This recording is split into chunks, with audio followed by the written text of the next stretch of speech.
July 9, 2025. Welcome.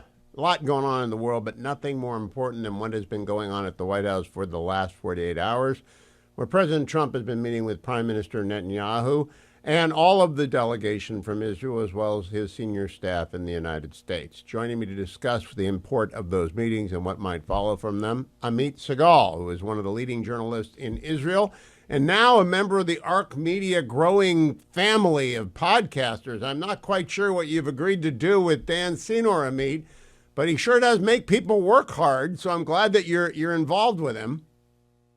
Thank you so much. What's the new gig at ARC Media? Are you going to be doing a regular sit down with Nadav and Dan, or is it something you're going to do on your own? Both. Actually, it's more involvement, both those monthly or bi-weekly episodes and something independent, because there is a huge desire for people to hear news about Israel in an unbiased way, and in a sense that doesn't make Israel I would say a criminal like in 99% of mainstream media. You know, I am so glad to hear Dan is doing this and that you're part of it because there just isn't much. There's you, there's Aviv, there's Nadal, Dr. Michael Oren is a regular guest, but there just aren't many people who are fluent in English who can explain things. So I would like you to begin by describing where you are on the Israeli spectrum. As an example, I've been doing radio for 35 years and television for 33 years. People know I am a center-right conservative. I'm not as hardcore as some. I'm definitely more conservative than most, but my friend Mark Levin calls me a rhino. I guess I would be in Likud, but I would be kind of a liberal Likud member. Where are you, Amit? I think we could run on a ticket together, according to your description. I'm center right, like 70% of the country, give or take, more from the ideological perspective of the staunch anti-withdrawal approach. I grew up in a settlement in Judea and Samaria, but both in terms of economy and it puts me, give or take, where you are. Very good. That gives everyone a GPS on which to work. My first major question about the here and the now is, in your opinion, Israel coming to the end of a 2-year war or a series of discrete wars? Or is the 12-day war something separate and apart with Iran that will forever be understood as separate and apart? Or is it all one war? So history would remember this war as one that began on October 7th with the massacre and went on till the dramatic moment of attacking the Iranian nuclear facilities. However, we still have to deal with the remains of the Iranian proxy ring around Israel. Hamas is the most stubborn one, and it's very, very difficult because of all the tunnels and, of course, the humanitarian situation. I would say that if there hadn't been Israeli hostages in Gaza, the war would have ended a year ago. But the situation is more complicated because for Hamas, the hostages are like the get out of jail for free card.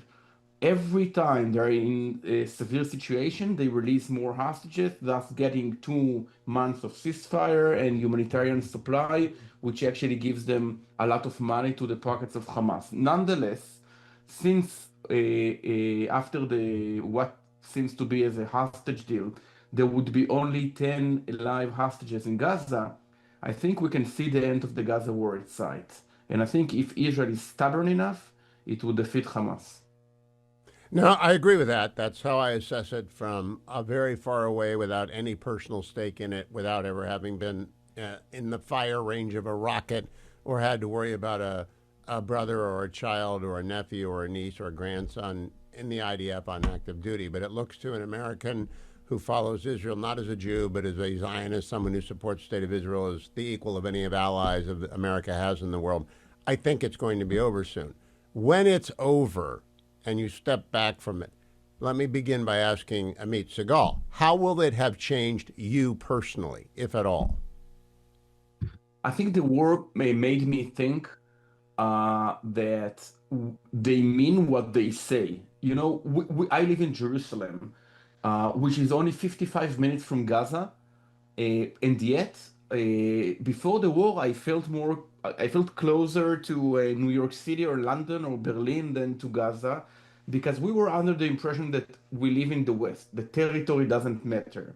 And what we saw is that when there is a will, there is a way. And this monstrous will of eliminating the Jewish state and killing as many Jews as possible led Hamas to this horrific October 7th massacre. But make no mistake, that's exactly what Hezbollah wanted to do. That's exactly what Iran tried to do while targeting civilians, hospitals, schools, kindergartens in their ballistic missile attack on a daily basis in this short-term blitz in the skies of Israel. So I think my lesson is that we should never, ever, whatsoever allow again a commando division to be on our borders. And that's exactly what Hamas was. It wasn't a terrorist organization. It was a commando army, an Iranian commando army. And we must eliminate it before we can have as if we want a better future for our children. Now, Amit, an American of my age is always going to look at 9/11 as a ghastly surprise that we probably overcorrected for, but which we were awfully lucky it wasn't much worse. Tactical surprise, strategic idiocy. They killed 3,000 people, but they hit the wrong four targets. You give me four airplanes and four targets, I can cripple America much more than it was crippled.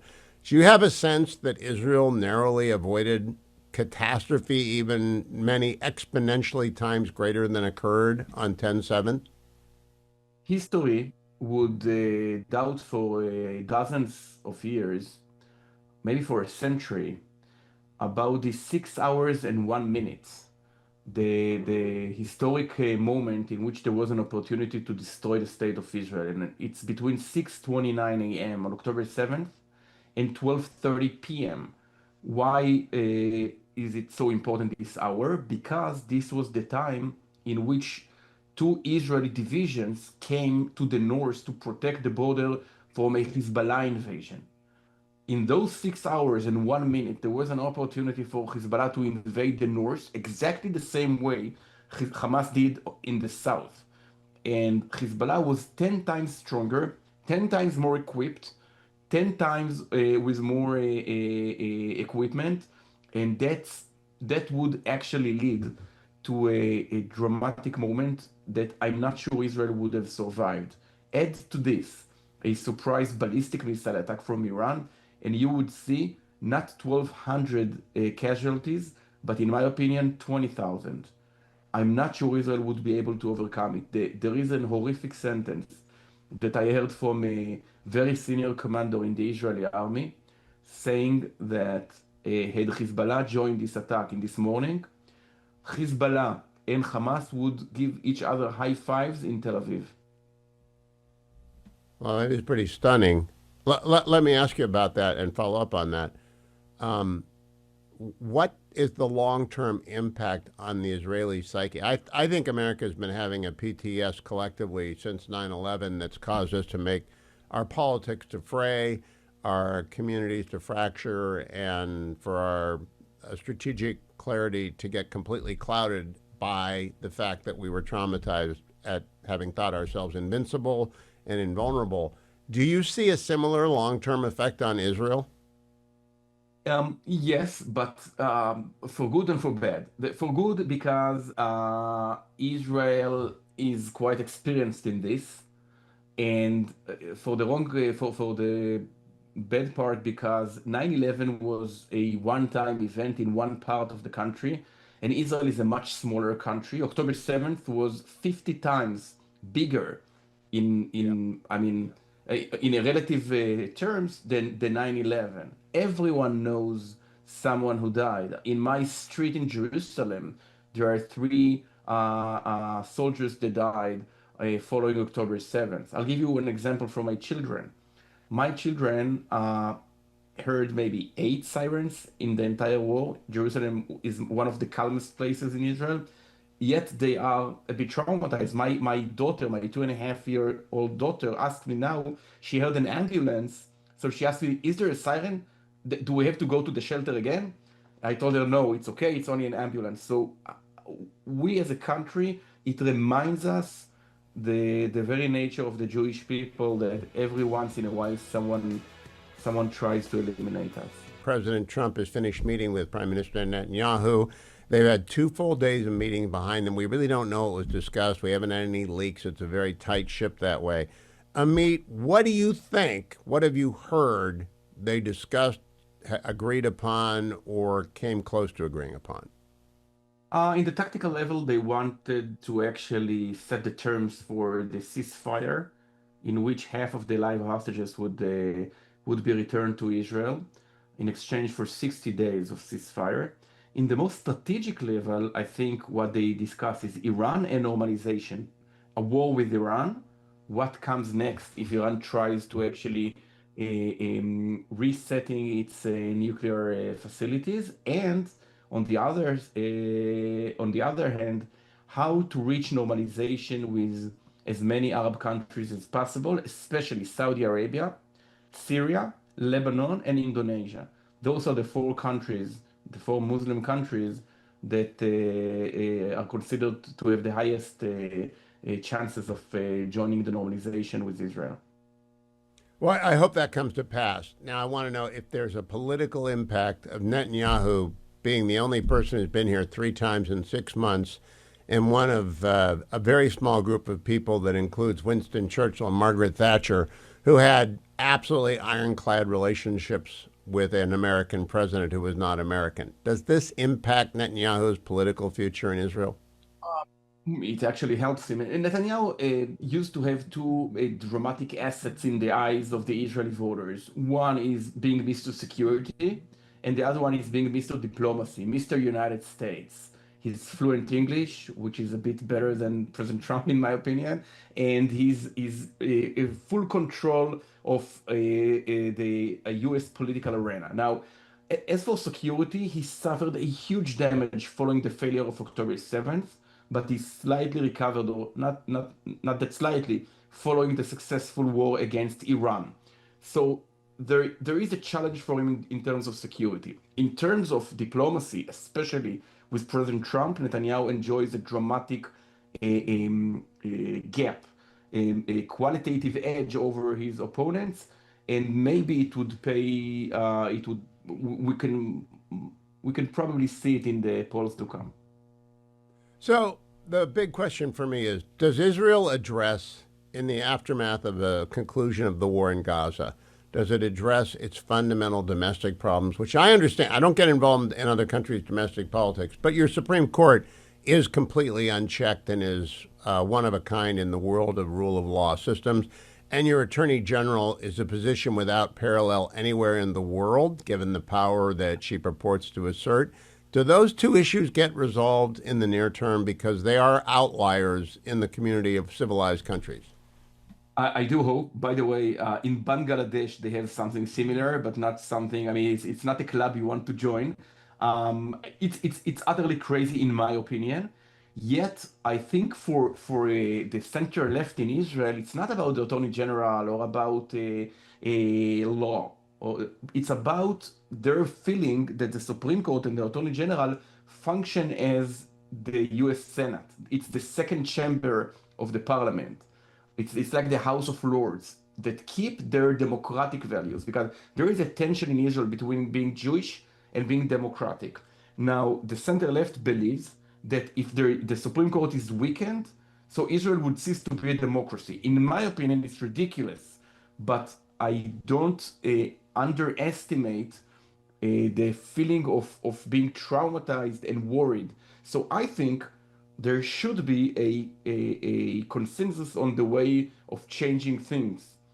For instance, having it incremental, relatively slow, with a wide consensus. I think it's possible following the next election, and I think it's going to happen. All right, my last question, Amit. I'm an old guy, and so I look at that generation rising comparing to the generation that I went through. I worked for Reagan in the White House back in the old days. I'm very optimistic about American politics on the center right. We've got not just J.D. Vance and Marco Rubio and Pete Hegseth and Tom Cotton, but there are a lot, Joni Ernst, there are a lot of people who've got a lot of talent. Do you feel that way about Israeli politics, or are you going to have to wait for the generation of warriors who are now in the field to mature before you feel that way? Um, Absolutely yes. And more than this, whereas in the US, there was a belief for many, many years that the Democratic Party is demographically expanding while the Republican Party is shrinking. In Israel, it's exactly the other way around. Demographically speaking, you have the right wing grows way faster than the center left. So you see a process in which the right wing gets bigger and bigger, which would make it very, very convenient for the next leaders of the right wing to form a coalition. And, people, leadership would emerge, especially from the battlefields. You have many, many great commanders that have such an experience that Israeli commanders didn't have for the last 80 years because they have been fighting for the last 21 months. So I think yes, there are people to look up to, and we'll hear about them soon. Okay, very last question. In terms of the Haredim, the last mass casualty event in Gaza was, I believe, ultra Orthodox troops. I didn't even know that they were operating in Gaza, but a number of them were killed. Does that debate settle down in the aftermath of that with respect towards the ultra Orthodox, or does it accelerate given that it's 7 versus 450 soldiers killed in Gaza since 10/8? That's the weakest point of the right wing, because a big part of the right wing is the ultra-Orthodox party, the Haredim, and 90% of them do not serve in the Israeli army, and 50% of them do not take part in the economy, in the workforce, and this problem must be solved as soon as possible. And this is something that can be changed following the next election. I do not believe in only sticks or only carrots. I believe in a combination. And I think it must happen if Israel wants to survive, because we need a bigger army and a bigger economy in order to fund this very unique situation in which 8% of the GDP go to fund actually the anti-missile system, the most sophisticated weapons on earth, etc. So I believe it must be solved, and the sooner the better. Okay, an appendix of the last question. Is there a form, less than a minute, is there a form in which this is being discussed in a non-political setting, or is it always party politics? It's always party politics, unfortunately.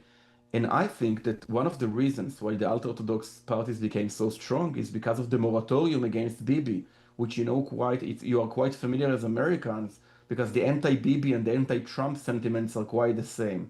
So Very. the best idea for Israel is, in order to solve this problem and the Supreme Court debate, is to have a wide Zionist center-right coalition that would not need the ultra-Orthodox so desperately, so they would get whatever they want. I think this is the best solution for Israel, both domestically and internationally.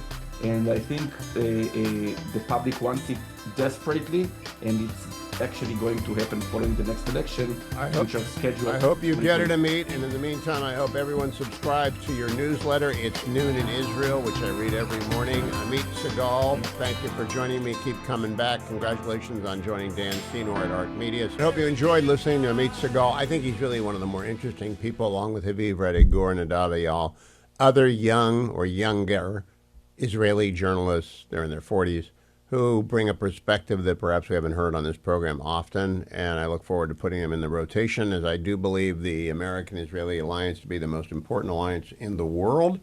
They are the most potent, leadership-driven democracies that are also nuclear powers and unafraid to use their military force when necessary to preserve the peace and protect their own citizens. Been a great couple of meetings. Speaking of Trump and Netanyahu, here's a quote from Donald Trump yesterday on the threat by Iranian officials to strike him with a drone when he's sunbathing. Cut number 6.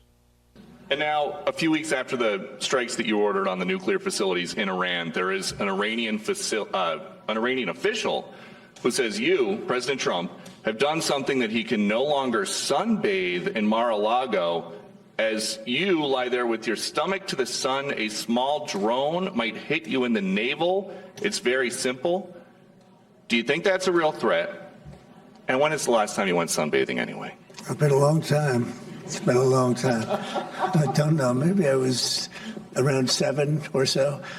I'm not too big into it. Yeah, I guess it's a threat. I'm not sure it's a threat, actually, but perhaps it is.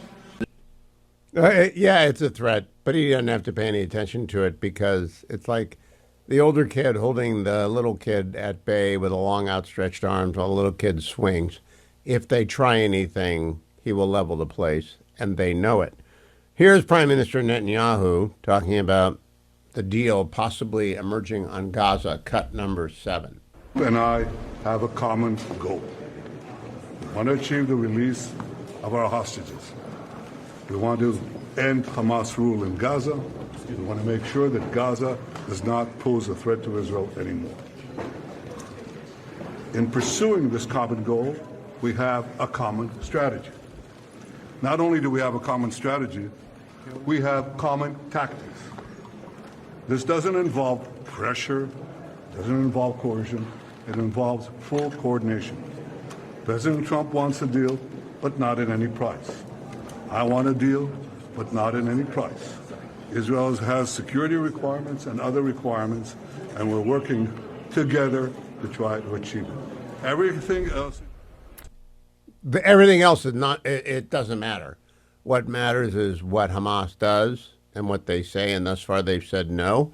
I'll keep you posted throughout the day if anything changes. There's a lot of rumors coming out of Israel about a deal, and I think as you heard Amit Segal say at the first part of the program, there's quite a lot of optimism that the end of the war is in sight. It's a 2-year war. It's been going on since the massacre of 10/7. It's been going on 7 or 8 fronts, depending on how you count, and it's been won decisively by Israel everywhere except a corner of Gaza where they dare not go for fear of injuring or killing still living hostages.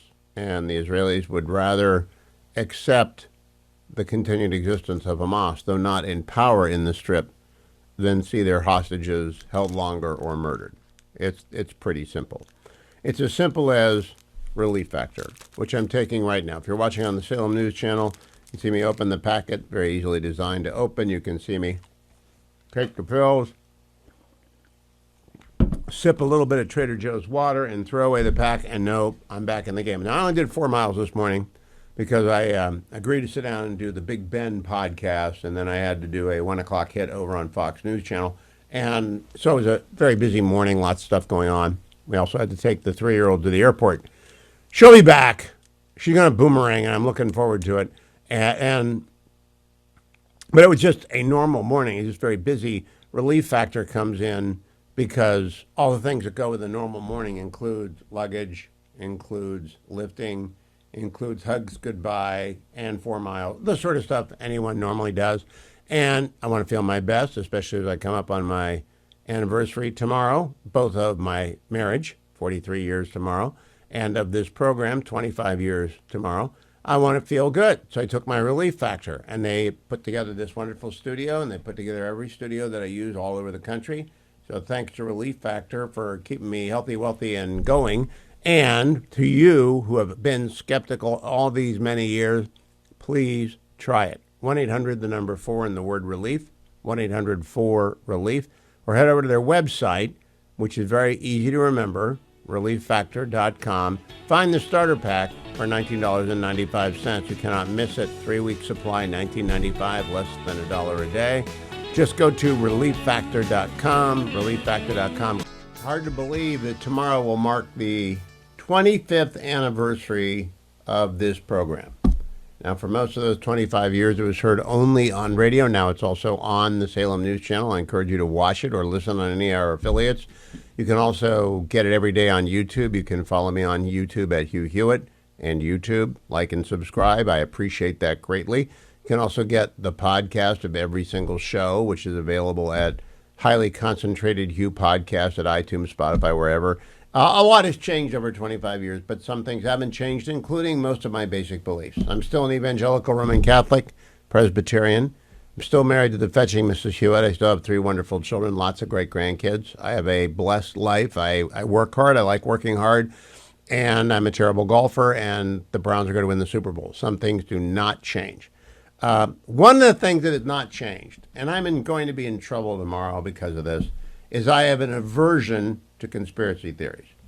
I really don't like them. I'm logic driven. And so as soon as I hit send this morning on the column for tomorrow's Fox News column, I knew instantly, as soon as I hit send, oh, they'll love this column. It'll get a lot of traffic. And the comments are going to be brutal. I won't read them. Because the column says simply, Jeffrey Epstein killed himself. There is no list. Everybody go home. And it's kind of like Oswald acted alone. We did, in fact, land on the moon. There is no such thing as a Bigfoot. Jeffrey Epstein did not keep a list, and he did indeed commit suicide. Now, the report yesterday by the FBI and the DOJ that put it to bed, that's it. We're done. All right? We're completely done. And if you want to continue to talk about Jeffrey Epstein, you need help, because you might have been suspicious of Team Biden protecting Team Clinton and all the other various weird things that went on out there. But now you're into Comet Pizza land.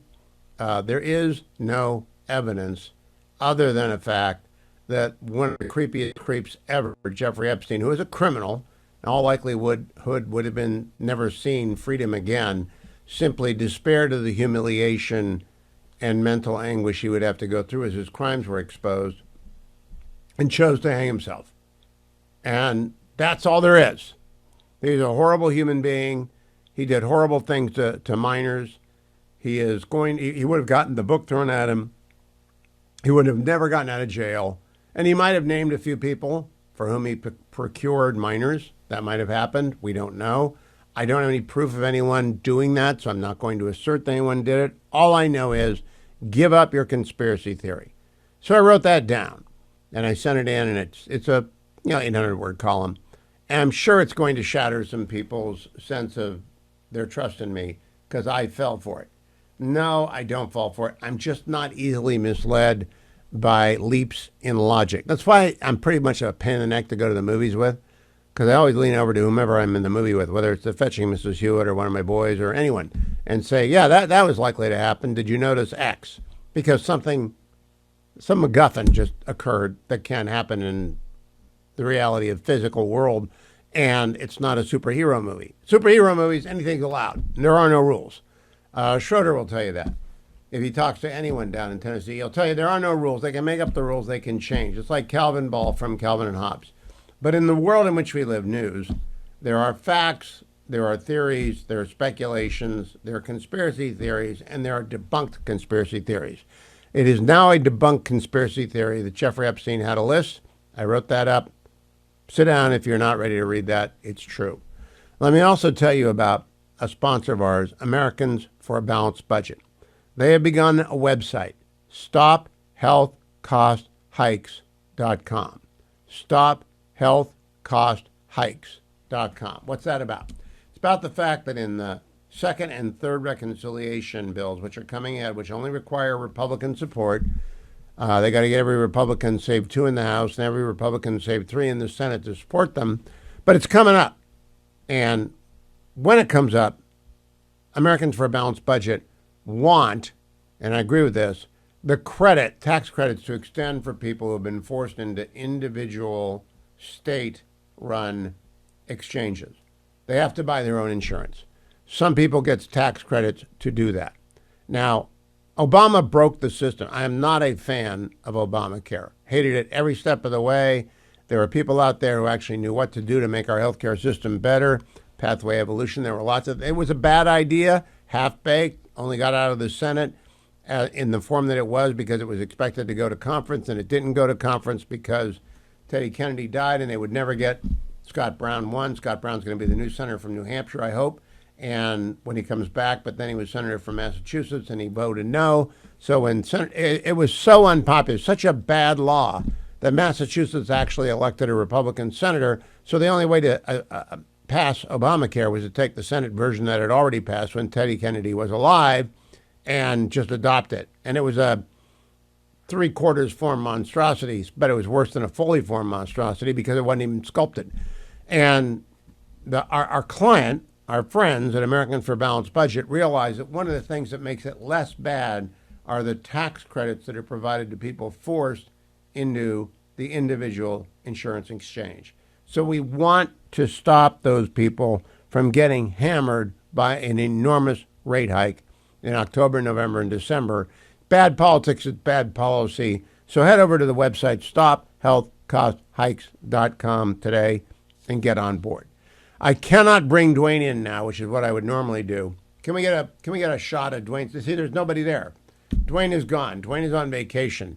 Rather than celebrate our 25th anniversary together tomorrow, he decided to go on a cruise with his wife, which I might readily put down as a fine life decision. But he is the spokesperson for myphdweightloss.com, 864-644-1900. Because I didn't lose the 50 pounds. He lost the 50 pounds. He used to be Big Dwayne. Now he's not so Big Dwayne. And Big Dwayne needed to lose the weight. And he agreed that he needed to lose the weight. So I got approached by myphdweightloss.com and asked, would I need to lose weight? Did I want to do a weight loss program? I said, I don't need to. I don't want to. But my friend Dwayne over here might be exactly who you're looking for. And Dwayne said yes. And he's lost so much weight he's invisible. No, he's actually on a cruise, blowing every rule in the book. But if you want to lose a lot of weight, you want to do it healthy, and you don't want to pay for the fat shot, you don't want to pay $1,000 a month for the rest of your life, head over to myphdweightloss.com or call 864-644-1900. That's 864-644-1900. I want to end the hour by updating you on the tragedy in Texas. More than 110 people are known to have perished in the flood. 160 people are still missing. Salvation Army USA is running a great relief operation if you want to help them out, or you can go to the community fund. I was on Hannity last night. Kellyanne Conway, a friend for many decades, was guest hosting for Sean, and she asked me about Stacey Abrams and Eric Swalwell blaming Donald Trump and the National Weather Service for the disaster. Here is that exchange. No, it's terrible. And Hugh, last time we joined each other on the show, you were willing to call Zohran Mamdani an anti-Semite because you studied his record. Are you willing to call Stacey Abrams and Eric Swalwell and the rest of these clowns liars? Their facts are not on their side when it comes to the cuts and the National Weather Service and whose fault this was. It was a terrible tragedy. Are they lying? That's an easy call to make. Yes, they are. I could not actually believe the Stacey Abrams clip. I went back and watched the entire 10-minute interview she did on the Jimmy Kimmel show. There was a guest host, I believe his name is Anthony Anderson, and she spent 10 minutes with Pablum. She's not dumb. She went to Yale Law School. She knows what proximate cause is. She wedged this attack on the National Weather Service into a book tour promotion. It's despicable. It's below despicable. She hit the floor and she fell off of it. There is the occasion when a government response to a natural disaster falls short. East Palestine, Ohio, for example, or western North Carolina 2 years ago after the floods there. Governments can flub it when they don't respond correctly. But the occurrence of a natural disaster is, by definition, a natural disaster. I talked to Chip Roy on my program today, the congressman who represents the 21st District. His heart is broken. He's down there on the ground. His first ask was for people to help the Salvation Army or the Community Fund. And his second ask, from the middle of the zone where the grieving is most intense, was please don't politicize this. What Eric Swalwell did, and it's expected from him, and what Stacey Abrams did, and it's expected from her, is whatever would get them on television or sell books, respectively. It's despicable. It's got to end. I don't think it's going to anytime soon. But the more that we call out despicable conduct is just that, the better off we are. Yes. And so that was the long and the short of it. And it's sort of like my monologue in the last segment about Jeffrey Epstein. Give it up. Give up there is no Trump connection to a natural catastrophe that has taken the lives of at least 110 Americans. there's only grieving. It's not anything anyone planned for. It appears to me that the camp was no stranger to floods, that many camps in Texas's hill country are not strangers to flood. There's just never been an event like this that's been recorded. And there's a term of art in land use, 100-year event, 200-year event, 500-year event. I don't know if this was a 1,000-year event. I've never heard of anything like this before happening, but trying to blame the National Weather Service and by extension DOGE and by extension Donald Trump, something is wrong with whomever is making that assertion. They have lost their humanity and their ability to identify with the victims and their families. My guest is Senator Ron Johnson of Wisconsin. Senator, good to see you again. How you doing? Well, Hugh, doing good. How about yourself? I am terrific. It's summertime. I love summer, and I'm glad you guys got the one big, beautiful bill passed. I have one specific question, one general question. Specific question. There's a rescission package headed the way of the Senate Finance Committee.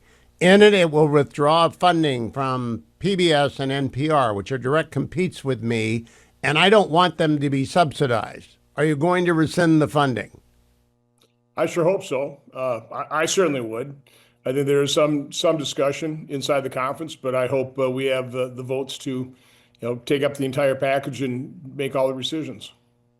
Is there any argument that is at all persuasive for you why we would subsidize NPR and PBS, given that there are now 1 million outlets out there, all of which have to compete on a level basis except for the federally funded ones? No, we should have cut them off probably decades ago. So nothing persuasive to me, but the arguments being put forward, well, so much of this goes to local broadcasting, your local station, the emergency broadcast system, that type of thing. But again, you take a look at today's media world, it's just simply not required whatsoever. Does the discussion of the content ever enter into it because it's so left-wing and getting further left and left? And by the way, they don't have any ratings anymore either, except for All Things Considered, which is talk radio for the left. But PBS doesn't have any ratings anymore. Right. No. I think most Republicans realize that they're not particularly supportive of our causes. So, but again, there's always constituencies. We've got people in our conference who like to spend money and are afraid of any kind of cutback in spending. That's an issue. Please just let them know that those of us in the world of radio and in the world of television, we just hate having a subsidy given to our competition. We can make it on our own. We've done it for 25 years tomorrow, but I hate the subsidy. Now, Senator, can you fill me in on what happens next now that the one big beautiful bill has passed? Will there be additional reconciliation packages? I was given assurances that there would. Certainly, I listen. The main components of the one big beautiful bill I fully supported. I mean, the main component was we prevented a massive automatic tax increase on every American. We avoided a default. With the messes that the Biden administration and Democrats left for us, we had to provide funding for the border. They opened up our borders, a clear and present danger to this nation. The raging wars have to bump up defense. My big issue is I wanted us to concentrate a lot more on spending. You've heard Republicans from the president on down, we don't have a revenue problem, we have a spending problem. And although the speaker's right, this is a historic amount of spending reduction, the problem is spending increases are an order of magnitude worse. We increased spending $2.1 trillion in 1 year. We're reducing spending here about 1.6 trillion over 10 years. Again, it's a good start, but one of the things I got out of the process was an involvement in a budget efficiency review process where we will go line by line, program by program, over the entire federal government, exclusive of Social Security and Medicare. And we're going to look for efficiencies. We're going to take a look at what we don't need to spend. And Hugh, when you've gone from $4.4 trillion in 2019 to over $7 trillion a day, it's a 58% increase. When you have 2,600 programs, I have to believe there are hundreds of billions of dollars and hundreds of programs. If you eliminate it, nobody would even notice, except for the grifters who are sucking down the waste, fraud, abuse, and pork. So that's going to be my mission. I've got the administration's buy-in on this. It'll be 3 senators, 3 House members working with Russ Vogt, OMB. We're going to scrub this budget in a very thorough and professional manner. Are you entitled to an up or down vote at the end, given whatever recommendations you come up with? No, we're going to have to persuade the public. We're going to persuade the public, and here's my hope. We wanted to go a lot further. I wanted to remove the Obamacare addition to Medicaid. I mean, that's what's producing all the scams and the legalized graft. But we're just going to have to get public support. We didn't do a real good job in terms of what we were trying to do with the Obamacare addition to Medicaid, afraid of people falsely accusing us of wanting to take Medicaid away from kids. So we've got to be smarter about this. But I think Elon Musk and Doge showed the ways. You lay this stuff out, you cannot support it. You simply can't continue to spend this kind of money. So we have to make the case. We have got to take it public. We got to spend months doing it. And then hopefully we'll have, and again, pretty well assured that we'll have another bite of the apple here with another reconciliation package. Again, we've got to make I the hope case. we do. Public support for this. I'd also like to urge that some people take a look, maybe on our team, maybe on their team, maybe on both teams, at bending the curve on the entitlements. And by the big two, Social Security and Medicare. By bending the curve, I mean something as mild as we're going to raise the retirement age by 1 month every year for the next 60 years. That means it'll go up to the age 70 in 60 years. Is there any appetite to do the most mild of things? Because long ago and far away, when you were in high school and I was working for Reagan, we got the thrift savings plan adopted, got rid of the guaranteed benefit pension for federal employees, and we phased it in over decades. No one even noticed. Can't we do that with the entitlements? So there is some appetite. Whether there's enough, I don't know. But the good news here, it's not good news, it's bad news. But the fact of the matter is, non-defense discretionary and other mandatory, not Social Security, Medicare, or even Medicaid, we're spending almost $400 billion more this year than we did in 2019, actual outlays, plus up by population and Biden's inflation. So again, we're almost $400 billion more than just that actual outlays for non-defense discretionary and other mandatory. That's $4 trillion worth of savings. That's what I was lamenting. That's why I was trying to push my colleagues. Guys, look at this. But that takes work. Some of that spending are kind of sacred cows. I understand that. But again, $400 billion. Now, if you go back to Bill Clinton, it's like $1.5 trillion more. So again, that's why I was laying out these pre-pandemic levels of spending. Actual outlays from Clinton in 1998, Obama 2014, or Trump 2019, leave Social Security and Medicaid and interest alone, plus those total outlines up by population inflation, you'd have a base budget somewhere between $5.5 and $6.5 trillion. Obviously, I'd go back to Clinton in 98, where we actually had a balanced budget. Let's ask, did we spend too little in 1998? I don't think so. We didn't spend too little in 2014 or 2019. So again, this is a common sense, business-like approach to look at this. You lay out, you make the case, but it's literally across the board. Almost any spending category is up more than population growth and inflation on all these accounts. That is a staggering amount of money. And it seems to me that if the BRAC process is used, the base realignment and closure process, where a group like you just outlined, 3 senators, 3 representatives, and 1 OMB director gets together and recommends a package of cuts or reforms or whatever you want, and then it goes for an up or down vote, it's the only way to get this stuff done, because the moment you get into cutting, even something as stupid as NPR, and God love NPR. I like Steve Inskeep. He's a friend of the program. I like having him on. But it's the dumbest appropriation we make. Absolutely the least useful, absolute dumbest appropriation we make. And we can't get it done. So unless you have a BRAC system or something like that, will we ever succeed in getting back to normal, Senator Johnson?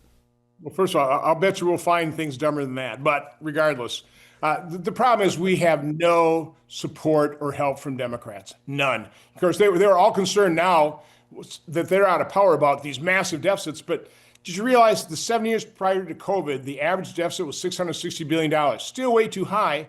Any rational or responsible leader after COVID, once the economy recovered and employment returned to normal levels, you would have brought that spending and deficit down to pre-pandemic levels.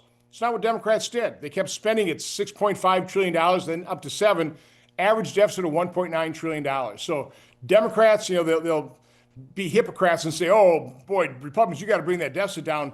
They didn't do it. By the way, when they had the chance to repeal tax cuts for the wealthy, they didn't do that. They could have repealed the entire Tax Cut and Jobs Act. They didn't do that. So again, we'll get no help from Democrats. So the only way we can do this is through rescissions, through reconciliation, where Republicans have to gather up a majority vote. And Hugh, as you saw, that's not easy. It's not easy to do that. But I would have liked to have done a lot more spending reduction, but we just didn't have the support in our conference. It's not easy, but it is inevitable because it's like bankruptcy. It happens slowly, then all at once. We cannot. I think Jerome Powell said this week, am I right, Mr. Senator, that this where we are can be sustained, but the path is not sustainable. I mean, we're going to have a bond crisis. That's been my concern. That's why I issued my 30-page report showing you can't do it all through economic growth. That might flatten the curve, but if you really want to bend the curve down toward balance in 10 years, you'll finally hit balance about 10 years. You also have to have a return to pre-pandemic spending level. It's about 15% below where we are today. So well, Godspeed, Senator, in doing so. Come back anytime to preach that gospel, and please kill NPR with a stake through the heart or a silver bullet or a wooden cross or whatever it takes to kill off NPR and PBS. Thank you, Senator Ron Johnson. Senator Eric Schmidt is from Missouri, and I am so glad to talk to him about rescissions, about AI. But I want to begin, Senator, with a hello. How was your 4th of July? It was great. It's good to be with you again, Hugh, my friend. It was great. I was with my family back in Missouri. We had bunting all over the house. We had a huge flag on the garage. We had pork steaks and barbecue and bush lights. It was a beautiful, beautiful holiday. So I'm glad that your backdrop doesn't have any SEC material in it, and I don't care about the Cardinals because they're in the National League, so we can wait go a minute. forward. I've got Mizzou back here, then the SEC. Mizzou's fine. They're not Big Ten. That's like a minor league club. That's Big 12, right? They're not really in the major. No, they're in the SEC. Where have you been? They've been in the SEC. Oh, did they join the SEC? Are they the homecoming game? I missed that. Entire. 13 years ago. Where have you been? Well, they haven't been in the championship, have they? I just want to point that out. Well, they were in the SEC championship twice, I will have you know. But yes, they've not been in the national. But look out for the Tigers this year. So, but I do have the Cardinals. I'm from Ohio, Senator. We only care about rings. Okay. If it's not a ring, we don't care about it. Mizzou did beat Ohio State in the Cotton Bowl just a year ago. Just remember. A Cotton Bowl. All right, we're off topic here. Well, we're off topic. I just got the rundown on the most dangerous cities in the United States. You know that Kansas City is number 9 now? Can you guys get a U.S. attorney in there? Get Tim Garrison out of retirement. I love Tim Garrison. You know what? When he was when I was AG and he was the U.S. attorney, and then Jeff Jensen was the U.S. attorney, we did something called the Safer Streets Partnership, where we deputized assistant AGs in our office as assistant U.S. attorneys. No one had ever done that before. So when you had like Operation Legend, we had the bandwidth and the capacity to take on violent crime. Tim was great. So. Well, then go get him out of retirement. He's in a rocking chair somewhere. Go get him out of retirement. Now let me turn to rescission. I just had Ron Johnson on. And Ron says he hopes that there's an appetite in the conference to rescind all the funding for NPR and PBS and CPB, but he wasn't sure. Now, I'm on commercial radio, commercial television. We have to make our way the old-fashioned way. We have to get advertisers and we have to serve them an audience. I really hate NPR and CPB and PBS getting money from the feds that I don't get. Are you going to rescind their funding? Yes. So that's my legislation. I'll be handling that on the floor next week. So a week from right now, we'll be in the middle of all of that. And it would rescind a lot of this ridiculous, the package that President Trump sent would rescind a lot of the ridiculous USAID funding. It also has the Corporation for Public Broadcasting money in there, which is NPR and PBS. So I'm pretty confident we're going to get there. It's just a lot of this stuff is just insane. I mean, NPR, PBS are incredibly biased. They don't deserve any federal dollars. They can go, raise the rest of it on their own. And then, of course, with the USAID funding, you've got, Sesame Street in Iraq and DEI, in Burma and all this ridiculous transgender ideology that we're spending State Department dollars on across the world. It's really a big, big mission creep. So it's our opportunity. The House has passed it. It's our opportunity because we only need 51 votes, Hugh, on this rescission package to kind of put our stamp. What are our values? And I think the American people expect us to cut out this kind of fraud and abuse. Now, one of my favorite senators, and I consider her a friend, Susan Collins, likes Maine public broadcasting. I haven't had a chance to lobby her, so I'm going to lobby her through you. If, in fact, it folds up because you pull the funding, you can put it back next year. I don't think it'll fold up. I think people will write checks if they're forced to write checks. but I know that there are other senators who like their own, like KQED in San Francisco. I work for KCET in LA. Do you find a lot of that, just people like their own PBS local affiliates and they don't care about NPR and CPB much? Yeah, NPR, I mean, PBS has a little bit more support than NPR. I think people have written off NPR. The crazy president they have now is just like, Looney Tunes. And so that didn't bode well for them. But PBS, look, it's only 15% of their funding. And so, look, they can, as you mentioned earlier, they can go out and find additional donors. They don't have to cut any of the programming that people like. They can decide to make different decisions. But the truth is, the bias that we've seen even with PBS now is just they just don't deserve any more federal dollars. This is a modern era. There's plenty of places to go get the money. The taxpayers are tired of subsidizing this. I think they want to get out of the broadcasting business. Amen. You will be a hero if you get that through. Now, Senator, I want to talk to you about AI. When you were the Attorney General of Missouri, you tangled with big tech a lot. Senator Cruz had a provision in the reconciliation to preempt states for 10 years. I was of two minds about it. I really don't know what to do about AI. You've probably studied it at least as much as anyone. What was your point of view on that provision and what we ought to do going forward? Because AI Unbound is really kind of scary. Well, there's a lot of things happening at one time. And so I think because of what happened last week, we're going to have a little bit more time to drill down. I do think that we are in a great powers competition with China. So you've got the sort of the military aspect of this, and then you have the commercial application of it. Some of it's intertwined, some of it's dual use. But from a military perspective, we simply cannot lose the AI race to China. That is cataclysmic, civilization-defining consequences if we don't have the innovation that's happening here. I think my chief concern, because you sort of hit the nail on the head when I was AG, we had a bunch of antitrust lawsuits against big tech, but also filed the Missouri versus Biden censorship case where we saw just how involved big tech would be with big government to censor American speech. And so we have to be really, really careful that these big tech companies who've essentially established monopolies to a large degree aren't creating algorithms. So when you ask, Chat GPT, who is Hugh Hewitt, and you get this totally biased point of view like Wikipedia, potentially, and that's what students are learning about. We just want to get the censorship and the bias out of it. And the big concern with the Biden administration, I will tell you, is that he was ready to cut a deal with the big tech players, and then little tech wouldn't have a place at the table where you'd have real competition. And so that's kind of the way I view this thing is I want to have maximum competition among tech companies. I think that will lead to a marketplace where you have real ideas being debated as opposed to kind of what we know will be a left of center, if not completely leftist point of view that dominates. Now, there's some pretty smart Democrats on this. I heard that. I heard myself say that. There are some pretty smart Democrats on this. One of them is Ro Khanna. Do you sit down with Ro Khanna, or say Chris Coons, who's my favorite Democrat? Do they work with you on this? Because this is not really a partisan issue.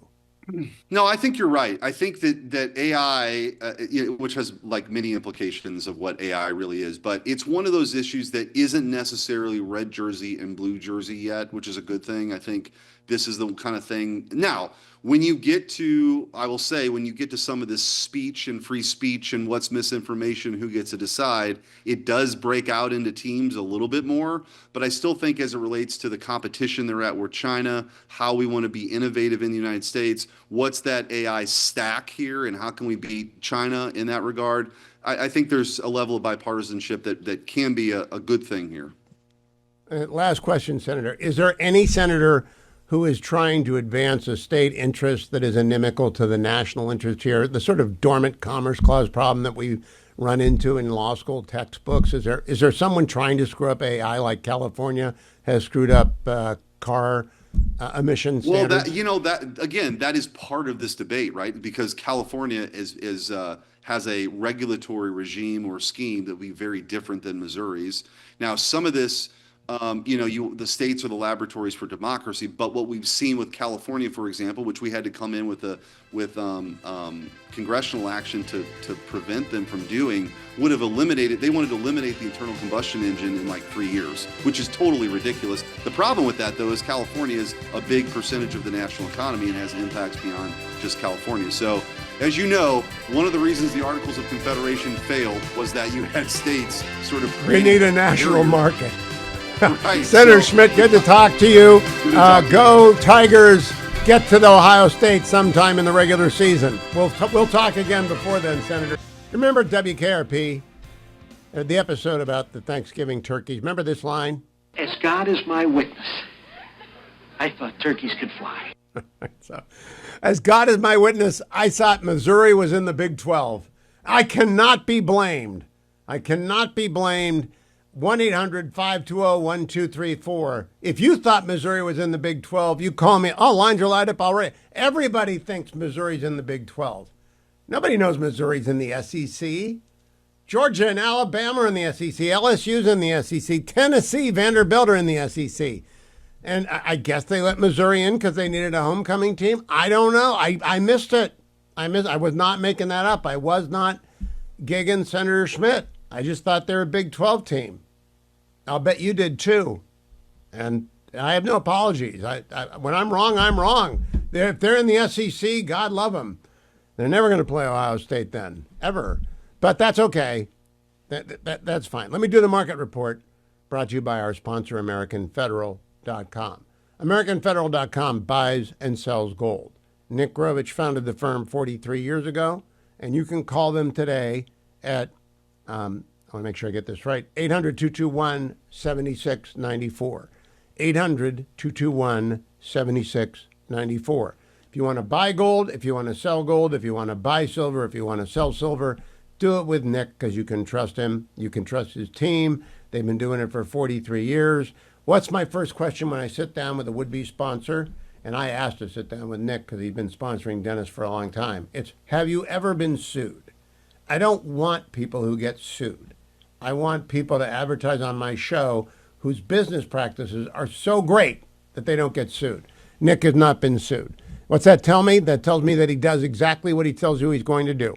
How much do you want to buy? When do you buy it? When the money get here? Here's my commission. Here's what we'll do. Here's what the price is today. There's no guarantee when your money gets here it won't be lower or higher, and we will adjust accordingly. Today, gold closed at $3,321.60 an ounce. $3,321. Last time I bought gold, which is every January, it was at, I think, $2,800. Now, there's no guarantee that it's going to go up another $500. There's no guarantee it won't go back to $2,800. There is no guarantee about anything. Past performance is no prediction of future results. However, for the past 100 years, gold more than kept pace with inflation. So if you want to do that and you want to diversify your portfolio, do it with the actual metal, put it in a safety deposit box, tell your heirs and assigns, there's a little legalese for you, where it is and how to get to it in the case you get hit by an anvil from the sky in a Looney Tunes commercial, and then they can take it and give it away to the grandkids or to the kids.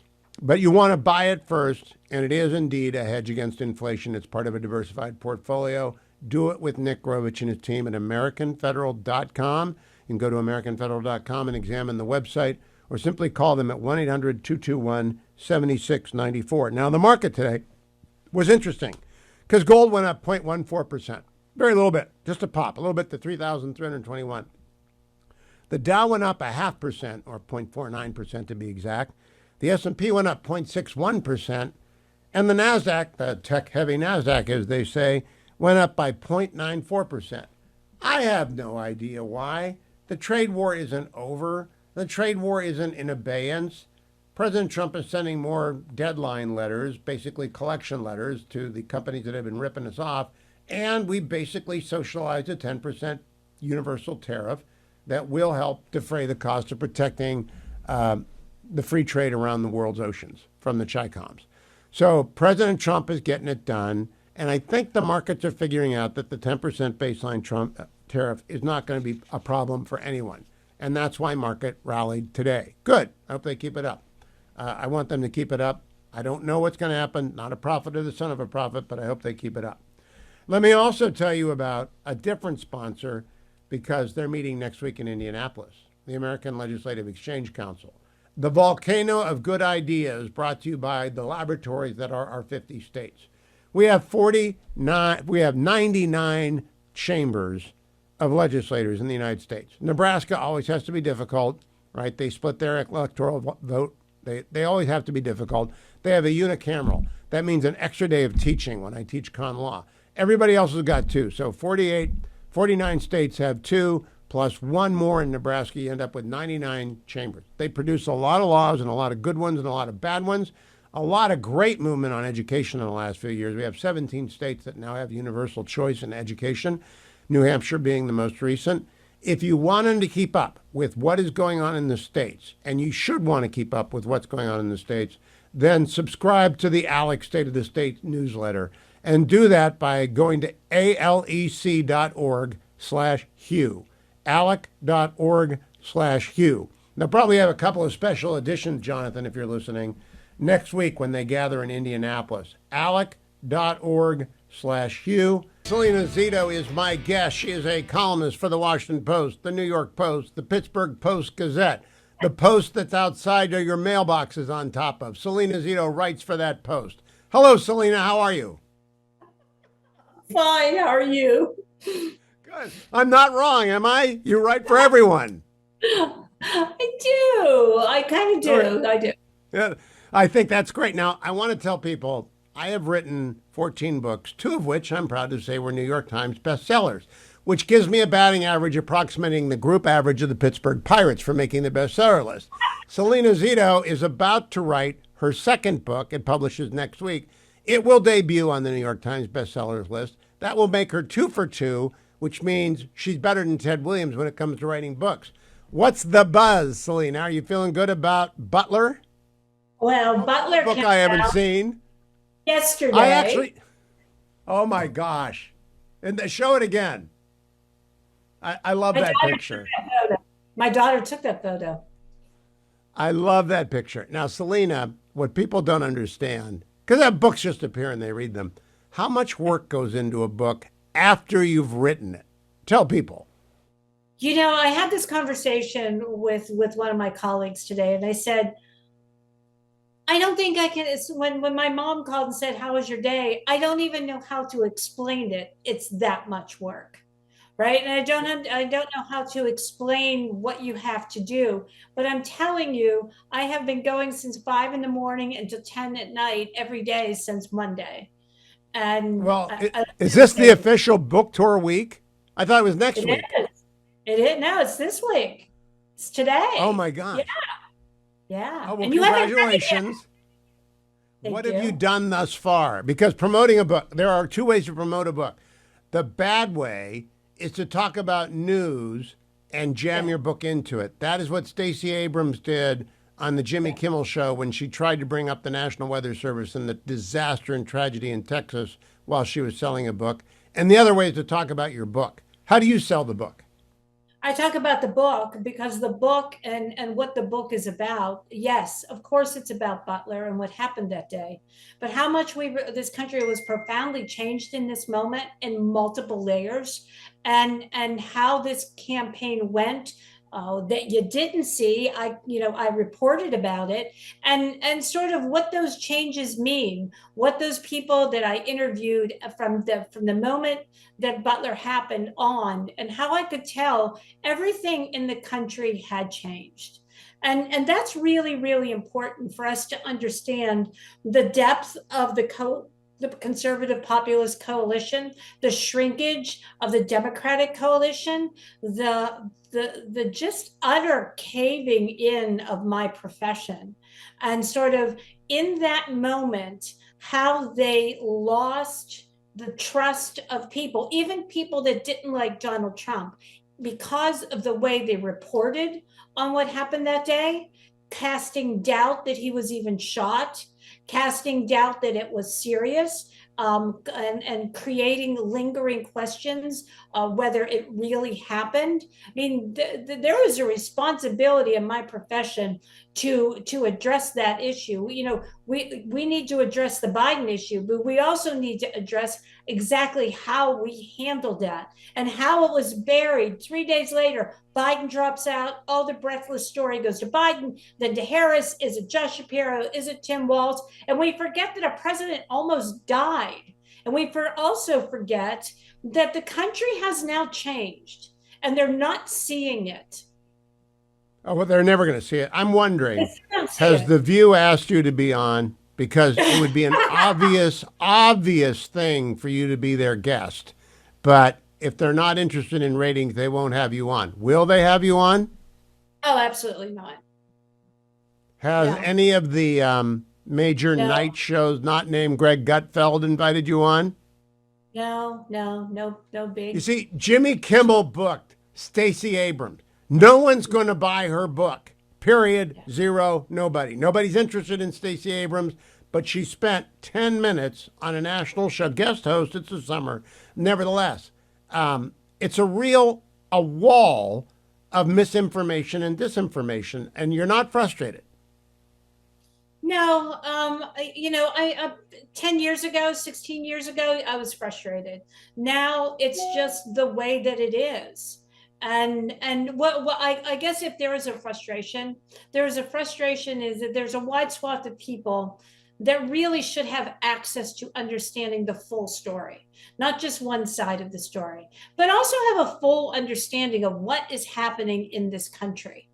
There is a depth of change that is profound that could possibly go an entire generation that I don't think people grasp.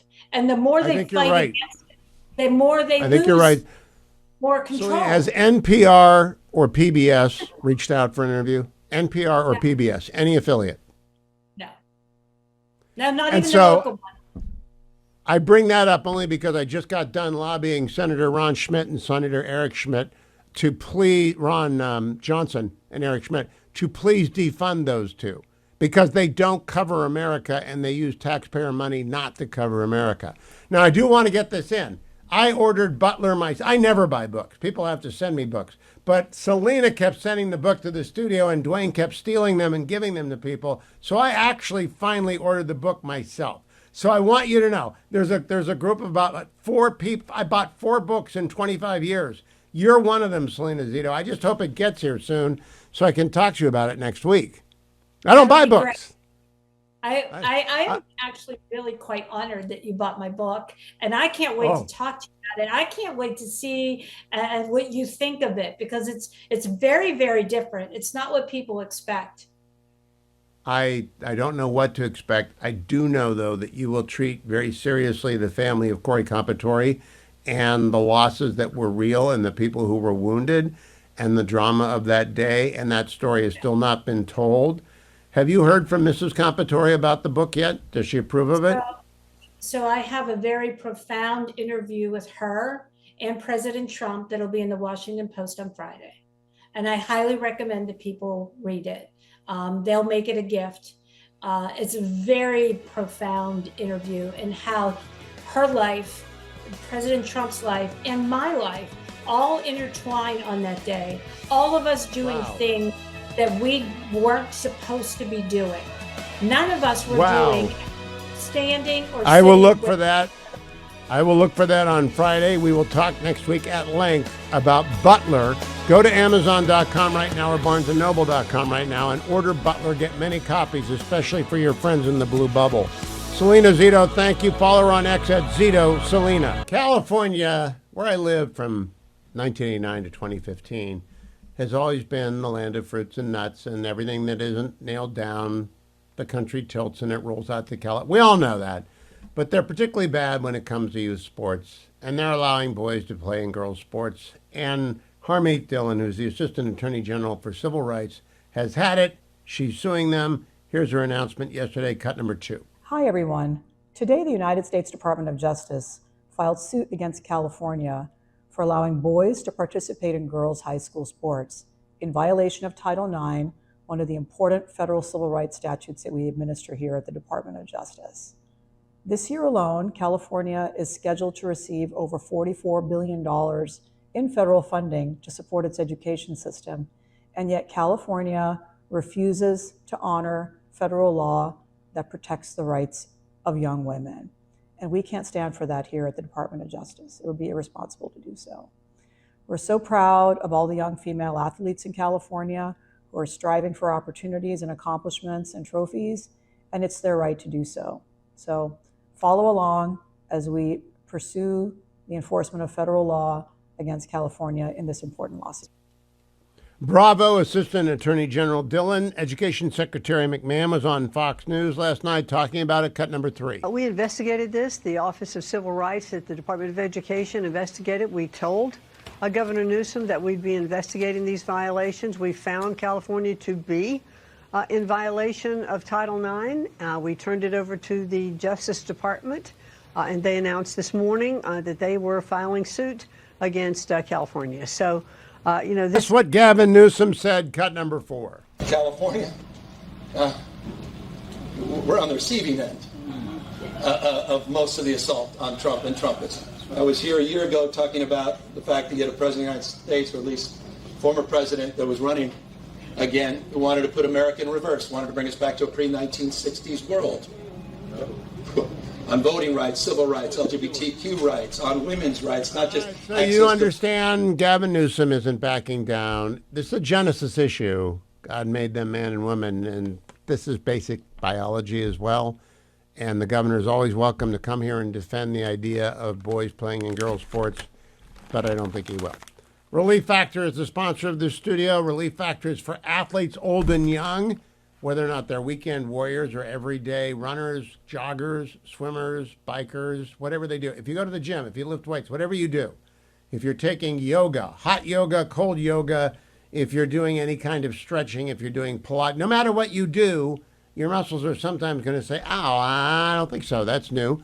And sometimes you're just going to do something stupid like I did 3 weeks ago, pick up the wrong bag of books the wrong way. That's when you need Relief Factor. $19.95 gets you the starter pack. If you've got a nagging ache or pain, there's no need to live with it and put up with it. You can try and get rid of it, and Relief Factor will help. Call them, 1-800, the number 4, and the word relief. 1-800-4-RELIEF. Or just go to their website, find the starter pack for $19.95, less than $1 a day, at relieffactor.com, relieffactor.com. Missouri is in the SEC. I did not know that until an hour ago when I talked to Senator Eric Schmidt, and I apologize to the wonderful people in Missouri for not knowing that you weren't in the Big 12. I don't think I can be blamed. Not anyone else knows that Missouri's in the SEC either, but I'm going to do my best to make amends for that. Now, I got a lot of stories to cover, but one caught my eye yesterday. There are different kinds of problems. Fetching Mrs. Hewitt and I like to tell each other we have no problems, even when we have a problem. Like, say the garage door doesn't work. That's not a problem. It's an inconvenience. Let's say you get a flat tire. It's not a problem. That's an inconvenience. Sick child, serious illness, those are problems. They're still usually first world problems, problems that because of where we live and who we are, and that applies to every American, you can normally get the best quality care for people that have an illness or a disease in the United States.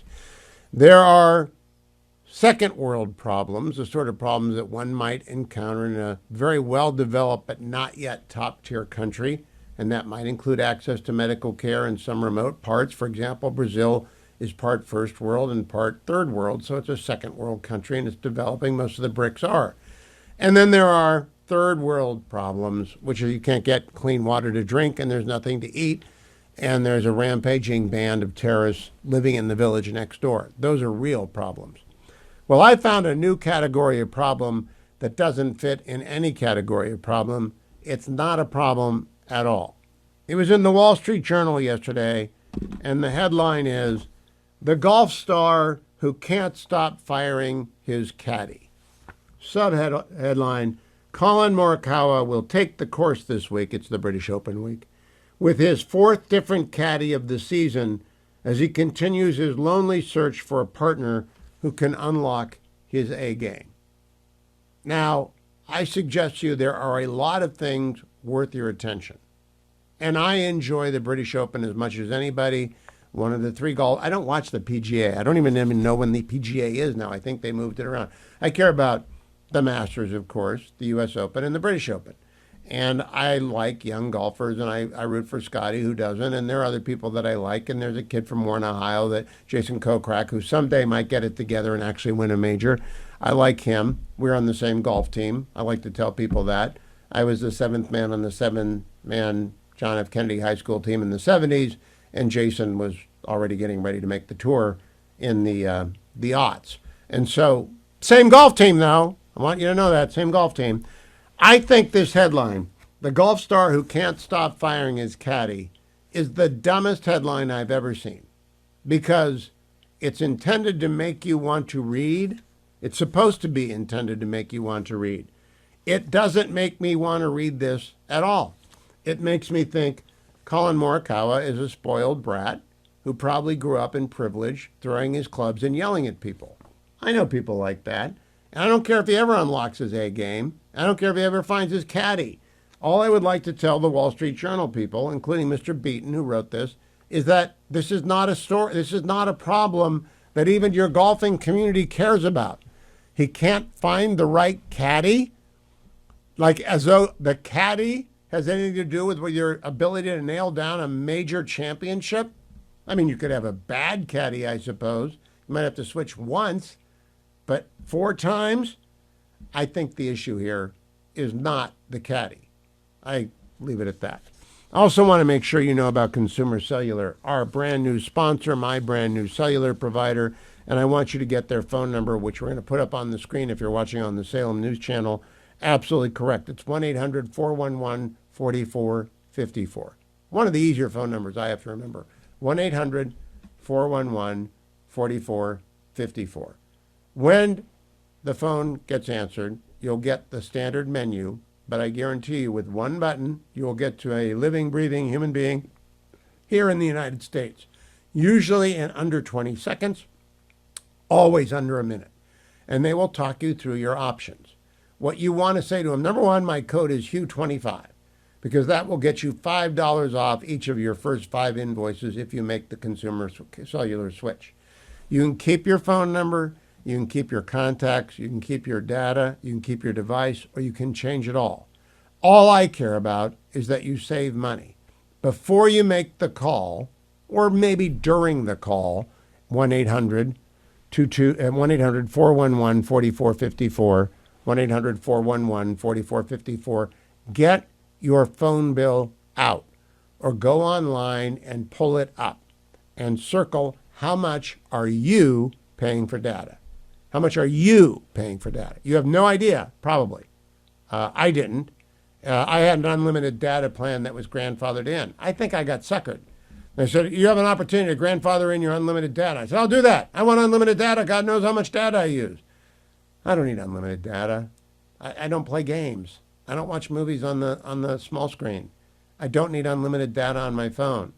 I did need a second phone. Not many people need a second phone. Journalists are among the few people that do. But when I went to Consumer Cellular, I found the rates are just that much cheaper. If you want unlimited data and you're over 50, okay, you and your spouse, you and your partner, you're over 50, you and your best friend, you can get 2 lines with unlimited data on each for $60 a month. That's not including my discount Hugh25. All right, you're not going to beat that. That's going to beat up on big cellular. But you probably don't need unlimited data. This is what I want you to hear. Ask about, what does a 5 gig plan cost? What does a 10 gig plan cost? Find out what your options are. Work with the Consumer Cellular people. Do not sacrifice service for savings. You can have them both. The best service, cell service in America, as well as savings unrivaled by big cellular. Don't get trapped in the unlimited data loop when you don't need it. Ask and you shall receive. 1-800-411-4454. Now, before I forget, I'm going to tell you about Relief Factor early because I told you about it late last hour and I want to do it early this hour in the event that you just left work and you're hobbling. You did something at work today, or you aggravated an injury, or you're dreading your commute because your back hurts, or your elbow hurts, or you just know if you're in the Beltway, for example, and you're leaving from the 14th Street Bridge and you got to get on the 395, you just know a nightmare awaits you. And it's because you waited till 5 o'clock because you're a conscientious Fed and you wanted to work until 5. And you know you're in your car and you're going down to Dumfries and you're going to be in your car for an hour and a half and your back already hurts. This is why you need Relief Factor. And by the way, it applies to anyone who's driving Cleveland or Cincinnati. If you're driving Louisville, I don't know.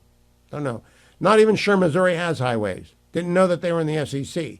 But I do know that if you've got a minor ache and pain that drives you batty every single day, and you complain about it, or you pop a couple of Tylenol, Advil, any kind of over-the-counter relief, and you think it's going to help, it doesn't. Eventually, the effectiveness of those things wears off. Then you ought to try Relief Factor. The starter pack is discounted, $19.95. They lose money on every first package. Why? Because the folks who make Relief Factor know you're going to love it, and you're going to keep getting it, and then they're going to charge you the full freight. But try it for a week for less than $1 a day, $19.95, at 1-800, the number 4, and the word relief. You can tell them you heard about it on Hugh's show, or you can tell them you heard about it on Mike's show. Nobody ever calls in from Mike. I feel bad for Mike Gallagher. You should too. Nobody buys his products. Nobody believes him. It's just very sad. But Relief Factor still sticks with them because they're loyal people. You call them at 1-800, the number 4, and the word relief. Tell them Mike Gallagher sent you. Tell them Hugh Hewitt sent you. Doesn't matter. But you get that starter pack. You take it 3 times a day for the first week, twice a day the second week, once a day the third week, and then you will find that your tennis elbow is gone, or your bad back feels so much better, and that your exercise did not leave you feeling aches and pains you didn't normally have. Relief Factor works. Go to the website and try it at relieffactor.com, relieffactor.com. Now I want to go back to Gavin Newsom. I was playing this last hour when I went to break. Gavin was talking about being on the receiving end of all of the things that Donald Trump is doing. That's a little egocentric, but let's hear what the governor of California said, cut number 4. California, we're on the receiving end of most of the assault on Trump and Trumpism. I was here a year ago talking about the fact that you had a president of the United States, or at least former president, that was running again, who wanted to put America in reverse, wanted to bring us back to a pre-1960s world. On voting rights, civil rights, LGBTQ rights. Understand, I'll just stop right there. The reason Gavin will not come on this program, though he has told me many times he's going to come on this program, is that I would say, wait a minute, are you saying that Donald Trump wants to repeal the Civil Rights Act of 1964? Because, of course, he doesn't. He's enforcing it right now against California. And do you understand the Civil Rights Act of 1964 to compel biological boys to be obliged to play in girls' sports? Is that your understanding, Governor? I'll be polite. He knows that. We have very polite exchanges. But he'll never show up on a program that will ask him even mildly difficult questions, which is why, by the way, I don't think he's going to get the nomination for the Democratic Party in 2028. I'm joined by former Congressman John Campbell, who, if you go into his lair, you will see over his left shoulder 5 buttons. Those are the buttons that are color-coded for the 5 terms he served in Congress. By the way, are they red, blue, green, yellow? What are their colors? I'd have to turn around and look. Blue, yeah, they're different.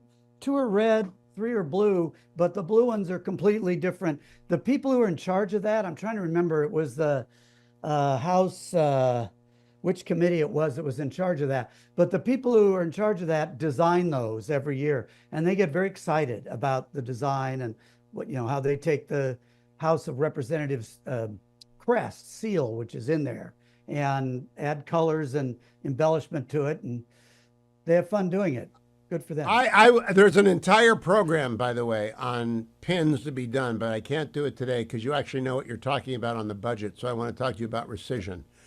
Senator Schmidt was on here. He is managing the floor package of rescissions next week. In that package is the rescission of all NPR, PBS, and CPB funding. I can't wait, but it's doubtful that it will pass. Why would any Republican want to keep NPR, PBS, and CPB around, John Campbell? I don't know. I believe there are some that do. And I have to presume that they are close to or friendly with or whatever their local affiliate or something of that nature is all I can think of. When I was in Congress, I used to go on the local radio affiliate with interviews and so forth now and then. So it might be some people feel that way, but there's no reason to. I mean, that was more than 10 years ago, and now it's just gotten worse and worse and worse. But those rescission bills, I believe, need 60 votes in the Senate, don't they? No, they need 51. 51. Oh, they only They only need 51 in the Senate. All right. Well then, Yep. if you don't need Democrats, there is no reason that should not pass. And you know what? PBS is not going to go away. I mean, frankly, I probably wish it would, but it is not going to go away. And you can imagine the appeals they will make to their listeners who are largely on the left and say the evil Donald Trump has taken our money away and we need you to fill it back in. Please donate. They'll probably have way more money than they will after the rescission is put through. But the news is people who listened and watch will be funding it and not the taxpayer, which is the way it should be. And it will then be a level playing field for everyone like me who actually asks to get advertiser. Now, I have one of my friends in the Senate. I like to think of her friend as Susan Collins. I think she favors saving PBS for Maine, and I think the reason is a lot of Maine doesn't get cable because Maine is basically an empty state. It's got 1.2 million people, and it's got this vast forest. And that was the old argument for PBS, is that you needed PBS for rural America. That no longer applies to about 95% of the country, but the 5% it does apply to is in Maine. So I get that. Is there any other reason other than an underserved broadband population to do this? That you're pretty fair-minded, except with me and about the Browns, but is there any good reason for it? Yeah, not just the Browns, the Cleveland Guardians Indians and the as Cavs. well. The Indians. I won't call them anything else. But the other argument that I've heard over the years is that, well, because they're funded by the government, they can put together programs and study things and release things that aren't commercially viable, more history, more in-depth intellectual analysis of things, that sort of thing that a commercial station that is running game shows and so forth won't run because they won't get the audience and the advertisers to do it. But this is an important service for the public to get it, et cetera, et cetera. I've heard that argument before as well. You know what? I want to make an argument. If you disagree with this, if we can't cut NPR, if we cannot cut NPR, we will go bankrupt because it's the easiest thing to cut. Everybody knows what it is. Everybody knows who it is. Everybody knows who it serves and that it does not need the money, but they get the money. If we can't even do that, we will never solve our fiscal problem. True or false? True. When I got to Congress, my first year, I had all these people wanting to meet with me. And I thought, wow, cool. I'm a member of Congress. I'm important. They think I can help do things. Good for them. Something like 90-something% were people coming asking for earmarks, asking for money of all these meetings. And so afterwards, I realized, what am I? I thought I was just elected You're to a bank. do policy and improve the country. I was an ATM. I was basically elected to be an ATM and to give taxpayer money to whoever I deemed to be worthy of those 70, 80 people who came into my office in my first few weeks in office. So that really lit me up about this. And I started saying after that for every dollar the federal government spends, there is a constituency out there that wants to keep that. For the deficit, there's no constituency. There are just people who say, well, this is bad, it could hurt, something may happen, but it's not the same fervor as the constituency for, I get $1 from the federal government, it comes to me for my thing that I want to do, and we have to keep that. It's important, it's valuable. You're pretty good at explaining this, so I want you to explain in 2 minutes. When the bond people arrive for their due date, when the bond crisis arrives, how will we know that it's arrived, and what does that even mean? It happened in London during Liz Truss's brief tenure as prime minister. There was a bond vigilantes attack. What will that look like, and what will trigger it? Right, they call that the bond vigilantes, and what triggers it is if they believe at some point that the debt is out of control, they're not going to deal with it, and they're worried that there may be a default or something like that in the future, and they're not getting paid enough, not enough interest for that risk of what may happen in the future. And what they do is they just stop buying. They don't buy. And how we will know is there are, treasury bond and note auctions and bills, actually. Those are 3 different terms for different durations of bonds, anywhere from 30 days to 30 years of debt that the U.S. government issues. And those bond auctions, we have one today. It was a 10-year auction. It went very well. How we will know, in other words, demand was good. The interest rate was actually a little lower than expected. How we will know that's coming is I look at those every week, which is maybe part of the reason you have me on this show. When those come out, I look at them every week, and I'm looking for any signs that the auction went poorly and people didn't show up to buy. There's been a few bad auctions in the last few months, but the vast majority of them have been quite good.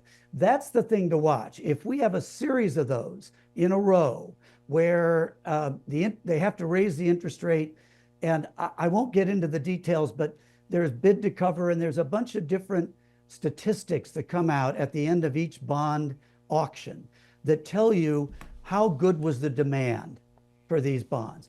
If those numbers get poor, and it happens repeatedly for a week and another week and another week, then it means we got trouble. Things are... Stand by. I want to talk to you during the break and then play it a segment later from now. So if you want to hear what John Campbell explained to me about the bond vigilantes, stick around through Sarah Bedford. I'll play it on the other side. Sarah C. Bedford is with the Washington Examiner, as am I, but she does a lot more work for it than I do. Sarah, you must be exhausted because Congress just won't stop. The rescission package hits the floor of the Senate next week. What do you think's going to happen? Well, there's still some horse trading going on back and forth with that. Senator Susan Collins, head of appropriations, she wants some changes made to that bill. She wants part of PEPFAR, the AIDS prevention program, to be preserved. She is not alone in wanting changes to that bill, though there are other centrist Republican senators who want to see rural broadcast stations preserved. They don't want to see all of NPR and PBS defunded. So I do think that you'll see some changes to the bill before it goes to the floor, but there's, almost universal optimism that some version of rescissions will get done. Now, let's tell people PEPFAR is a favorite of mine. It's a wonderful program that helps prevent the spread of AIDS in the continent of Africa. It was pioneered by W, and it deserves to be saved. It might be the best thing USAID ever did. However, I'm really against funding NPR because I compete with them, and I'm really against PBS because I compete with them, and it's just not fair. I understand the problem with rural television stations, but there aren't that many of them, are there, Sarah? In rural states, especially after the disaster that we saw in Texas, there are concerns from senators, including the Republican senator from South Dakota, that in some instances, in some towns, the local radio station is the only way to get out emergency alerts. So you have that sort of political wrinkle in there. But there are talks about ways to structure preserving funding for just those and not, the swanky headquarters for the NPR newsroom here in Washington, D.C., whether you set up a fund to just fund the local radio stations in places like South Dakota and on Native American reservations. That's something that I think the Republican Senate will take up. But I don't think there's no appetite for continuing to fund NPR and PBS at the levels of funding that they get right now. All right, that's very good news. My next question is, if the Senate changes the specifics of the rescission package that came from the House, does the clock run out on the rescission, or do they have time to send it back to the House? The clock runs out on July 18th. So that means they've got, this day is over. They've got 8 more days to get this over the finish line. I think the conversation in the Senate right now sort of sounds like what it did with the one big beautiful bill, which is the House is just going to have to deal with it and accept these changes if we get this over the finish line in the upper chamber. That's ultimately what did happen in the House, much to the consternation of conservatives there. So that is sort of the game plan if changes need to be made, and it really looks like they will need to be made. They're going to ask the House to please just pass the Senate version. And what do you expect would happen? My guess is that the House would pass the Senate version because some rescission's better than no rescissions at all. I think that's generally the attitude. You'll always have the outliers, like maybe the Thomas Masseys of the world, who think that it doesn't go far enough and who are opposed to it. But you're right that some rescission is better than any rescission at all. And this would be a huge embarrassment for the White House, and I'm pretty sure it would enrage Trump, Russ Vought, and everyone who's worked on this if the congressional Republicans couldn't get their act together and get some version of rescissions passed. Now, I don't really understand the rescission rules. Sarah, do you? I don't know how often they're allowed to do it or why there's a clock. I've never dealt with this before. They've never tried to do this before, to my knowledge. Well, they did try during Trump's first administration and failed. There's a certain amount of time, it's a 90-day window, or I'm on the spot. There's a certain amount of time where they have to after Congress appropriates funding, where if they don't pass the rescissions, they don't get to use this tool, which allows them to circumvent the 60 vote rule and do this with a simple majority, and not have to have that money go out the door. And so if they do this rescission, is there any reason they can't do another rescission after the next round of appropriations? Well, now we're getting into the territory where the appropriations that Congress is going to do from here on out for the next few years are hopefully going to be Republican priorities, right? Or Donald Trump priorities. So they wouldn't want to rescind their own funding. The clock will have run out for pretty much everything else that was appropriated under the previous Congress, under the Biden administration. So this is really their last shot at clawing back some of that money. Well, then I hope they get it over the goal line. Sarah C. Bedford, as always, very, very useful, and I appreciate it. Follow Sarah on X at Sarah C. Bedford. Follow me to the next segment. I'm going to continue my conversation with John Campbell, who I persuaded to call back in to talk about bond vigilantes, because he's about the only guy I know who can actually make it interesting and understandable. They're kind of mutually exclusive when you start talking about the bond market, but it is rapidly approaching a day of reckoning that I don't think is more than 5 years off, when the bond market just says, that's it, we're done. We're standing by waiting for John Campbell. Technically challenged as always. He may have lost the connection and not figured it out again, but he does understand fiscal matters, and I want to talk to him about bond vigilantes.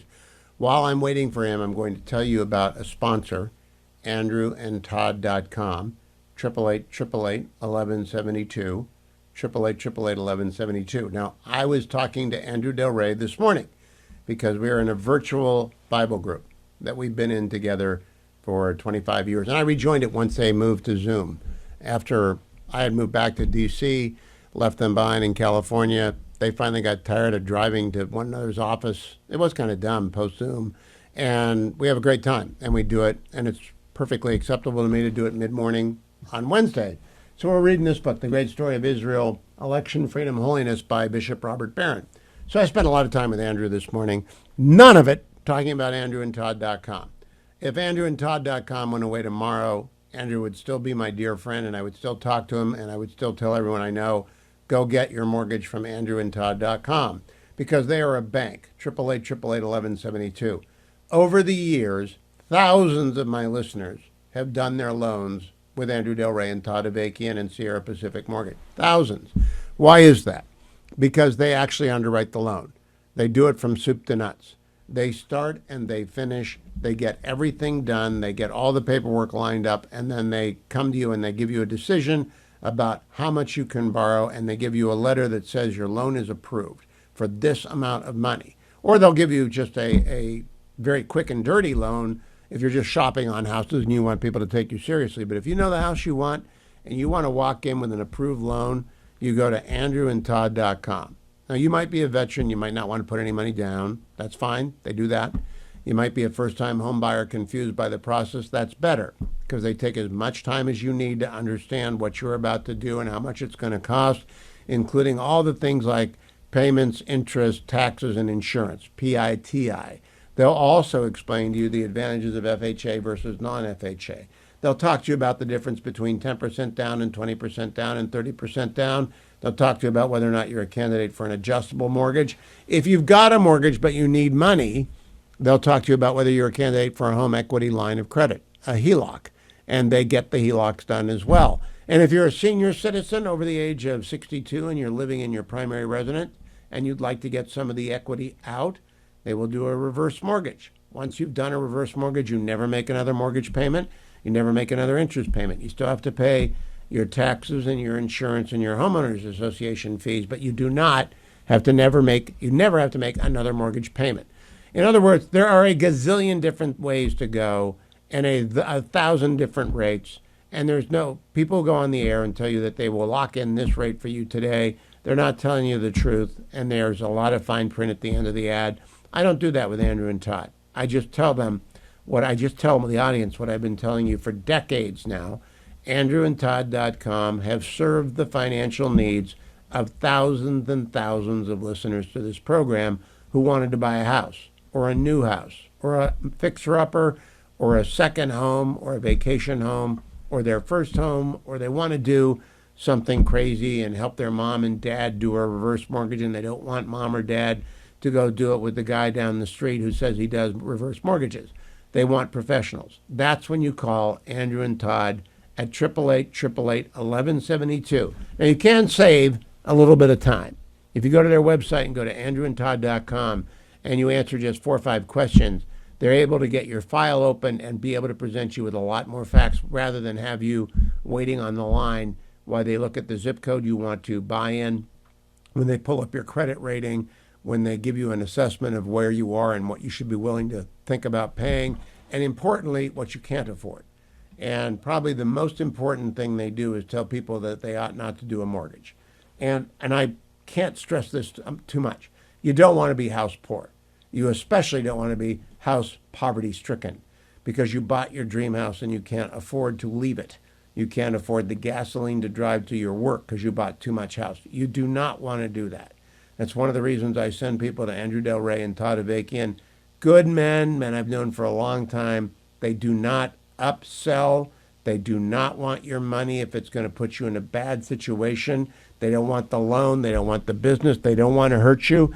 They're really genuinely wonderful people.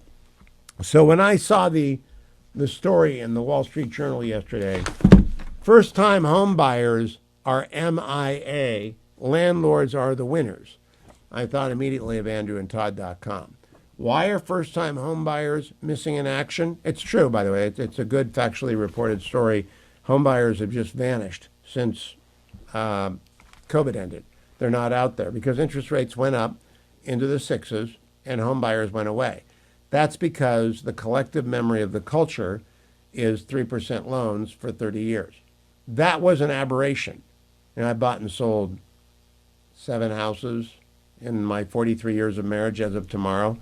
And each time it's been different. You'll learn as you go along, and you're going to make one mistake along the way. You're going to buy a stupid house, buying a bad house because it's too far away or it's got too much work to be done on it, or it's too much or too little house. That's not the end of the world. It's like picking the wrong college. You can change your mind.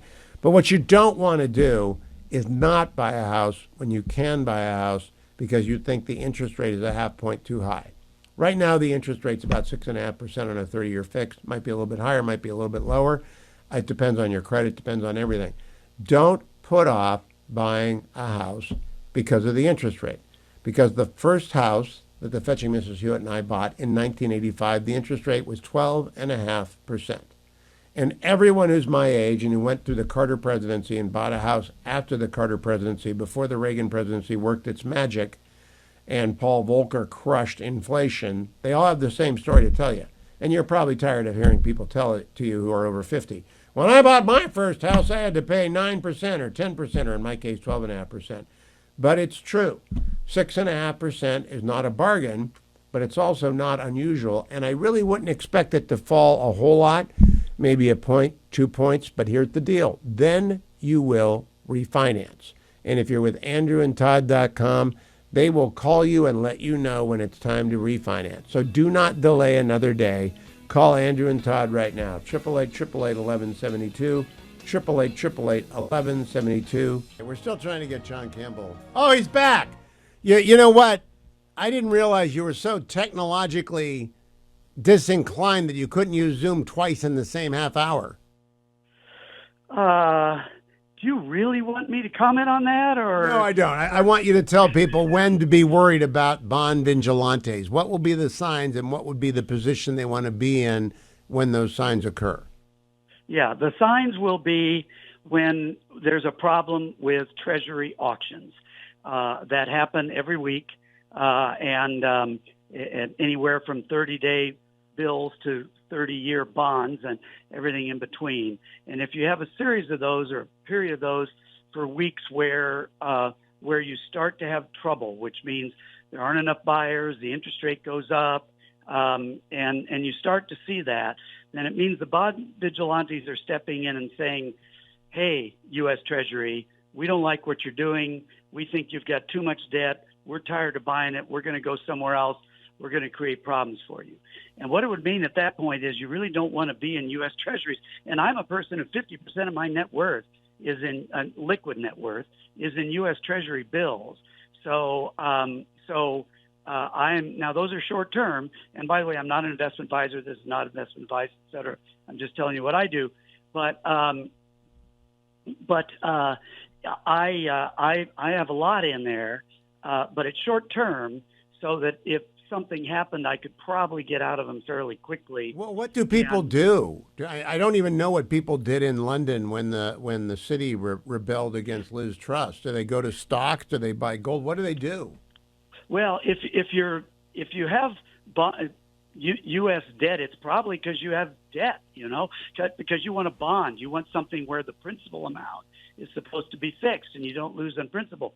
So you'd probably move to some corporates. I mean, actually, debt on something like Alphabet, Google, or Apple, or that kind of stuff actually doesn't pay as much as the U.S. Treasury does. You get less interest because people think it's as safe or safer than the U.S. Treasury, which doesn't make any sense statistically, but you could go into things like that. But the other thing is that the crisis they had in London, the government stepped in and took care of it. And so the government here could step in and take care of it, depending on what they felt the crisis was. I'm not sure how, but let me just say this, though, that what I think Bessent and Treasury Secretary Bessent and Trump are desperately trying to do with the big, beautiful bill and then from here on out is to assure the Treasury markets, okay, our debt to GDP is 7%. That's too high. We know it. We know we can't keep that up. But we can't take it to zero right away, but we're going to get it on a downward glide slope. And we're going to start to move it down. And Treasury, bond vigilantes, give us some time. We're making this better. That's what they're trying to do. When you come back next week, I'm going to ask you to explain this at length. Once we get your technology worked out and give you like the ABCs of technology, we'll have you do that on the air so that we'll even get you some charts and stuff. But I do appreciate your return visit despite your inability to work the machine. Thank you, Congressman Campbell.